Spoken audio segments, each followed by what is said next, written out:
So laws of photo electric emission, इसका जो first law है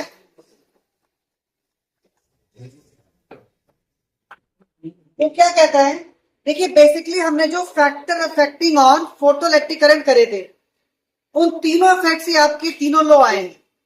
जो पहला लॉ है वो आपका जो फर्स्ट इफेक्ट था, फर्स्ट इफेक्ट क्या था? फोटो इलेक्ट्रिक करंट पर इंटेंसिटी ऑफ द रेडिएशन। तो आपका फर्स्ट लॉ उसी फैक्टर से आया है। वहां में क्या देखा था कि अगर हम इंटेंसिटी को इंक्रीज करते हैं, अगर हम रेडिएशन की इंटेंसिटी को इंक्रीज करते हैं तो फोटो इलेक्ट्रिक करंट भी आपका इंक्रीज होता है। और फोटो इलेक्ट्रिक करंट इंक्रीज क्यों होता है? क्योंकि नंबर ऑफ इलेक्ट्रॉन जो इजेक्ट हो रहे हैं मेटेलिक सरफेस से वो इंक्रीज होते हैं। तो इनडायरेक्टली हम क्या कर सकते हैं कि number of electron ejected are directly proportional to the intensity of the radiation. यही आपका फर्स्ट लॉ है। तो फर्स्ट लॉ क्या कहता है? Number of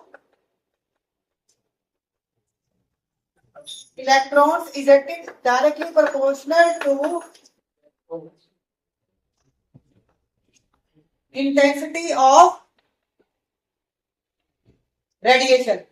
Basically what happens, क्योंकि आपके जो रेडिएशन है, radiation means in the form of energy, और पैकेट्स ऑफ एनर्जी क्या कहते हैं? फोटॉन्स कहते हैं। तो जब मैटर सरफेस से इलेक्ट्रॉन इजेक्ट होती है, सपोज एक इलेक्ट्रॉन इजेक्ट होता है, तो एक इलेक्ट्रॉन इजेक्ट होने का मतलब है एक फोटोन का एब्जॉर्ब होना।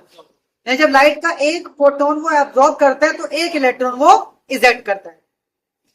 तो फर्स्ट लॉ के accordingly number of electron ejected are directly proportional to the intensity of radiation. Second law,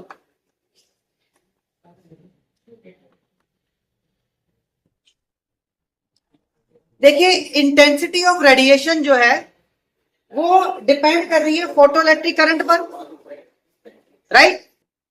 और फोटो इलेक्ट्रिक करंट का मतलब क्या है कि इलेक्ट्रॉन्स आपके इजेक्ट हो रहे हैं। अब बात करते हैं kinetic energy of the photo electrons, या इलेक्ट्रॉन जो आपके इजेक्ट हो रहे हैं। देखिए मैंने बताया था कि जो रेडिएशन है उनकी एक पर्टिकुलर फ्रीक्वेंसी होती है, जिस फ्रीक्वेंसी पर आपके इलेक्ट्रॉन इजेक्ट होते हैं। तो मिनिमम वैल्यू ऑफ फ्रीक्वेंसी, जिस फ्रीक्वेंसी पर आपके इलेक्ट्रॉन मेटल सरफेस से इजेक्ट होते हैं, उस फ्रीक्वेंसी को कहते हैं हम थ्रेशोल्ड फ्रीक्वेंसी।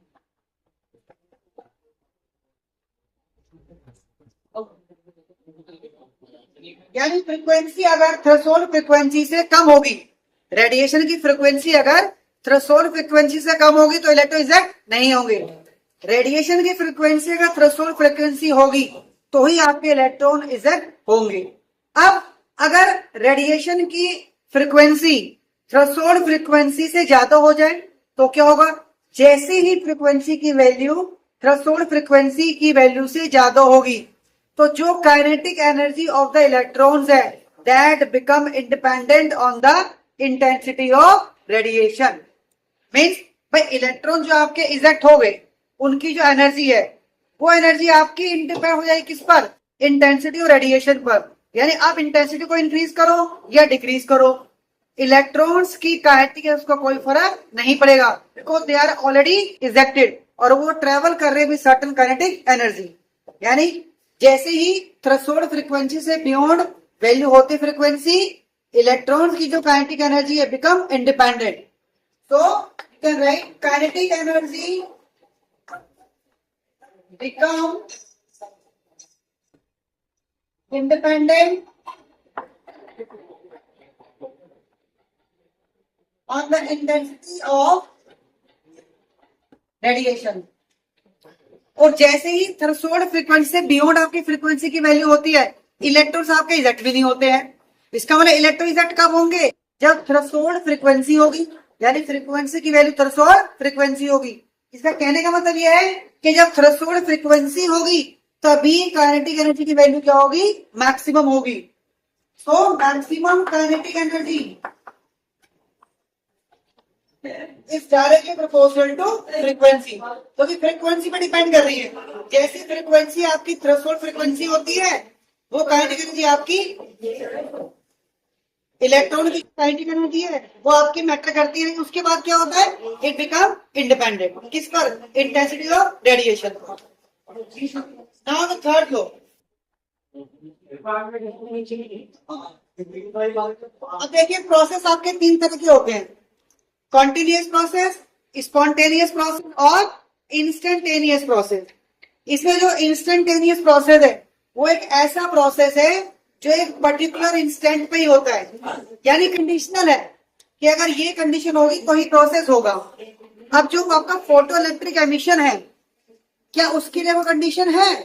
यस, उसके लिए कंडीशन है। उसके लिए कंडीशन क्या है कि जब रेडिएशन की फ्रीक्वेंसी थ्रेशोल्ड फ्रीक्वेंसी के इक्वल होगी तभी आपके मैटर सर्किल इलेक्ट्रॉन को इजेक्ट करेगा, यानी फोटो इलेक्ट्रिक एमिशन होगा।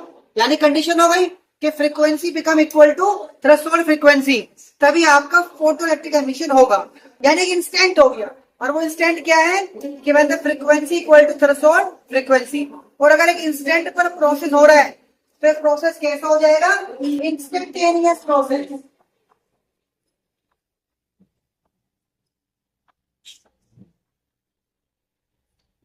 Means photo electric emission is an instantaneous process. और कॉन्टिन्यू प्रोसेस क्या होते हैं? जो प्रोसेस आपके कंटिन्यू होते रहते हैं। But photo electric emission is instantaneous process. तो these are the 3 laws of photo electric emission.